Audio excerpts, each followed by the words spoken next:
విజయనగరం జిల్లా గంట్యాడ మండలం రామవరం గ్రామంలో ఆదివారం బాబు షూరిటీ మోసం గ్యారంటీ కార్యక్రమాన్ని నిర్వహించారు. ఈ సందర్భంగా వైసీపీ నాయకులు గ్రామంలో ఇంటింటికి వెళ్లి చంద్రబాబు హామీలు ఇచ్చి నెరవేర్చని వాటి గురించి ప్రజలకు వివరించారు. హామీలపై వైసీపీ నాయకులు నిలదీయడంతో కొన్ని హామీలు నెరవేర్చారా అని అన్నారు. ఇచ్చిన హామీలు నెరవేర్చే వరకు పోరాడతామని తెలిపారు.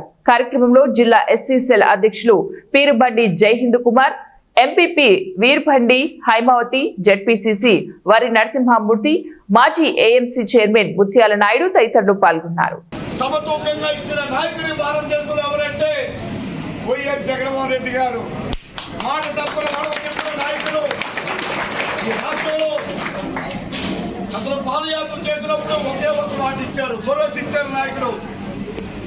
ఏంటో భరోసా అన్నాడు, రైతే రోజు రైతే ఎనుమొక్కన్నాడు. ఆ రైతుకి ఇవ్వాలా రైతు భరోసా 40,000 రూపాయలు బాకీ పడ్డది ప్రభుత్వం. గత 20,000, ఈ సంవత్సరం 20,000. ఇవాళ ఊరిగా బస్సు లేక డిఏపీ లాగా అలమటిస్తుంది ఇవాళ రైతులందరూ కూడా. రోడ్డు ఎక్కి బ్లాక్ మార్కెట్ లో 200 ఉంటే 400. ఈ ప్రభుత్వం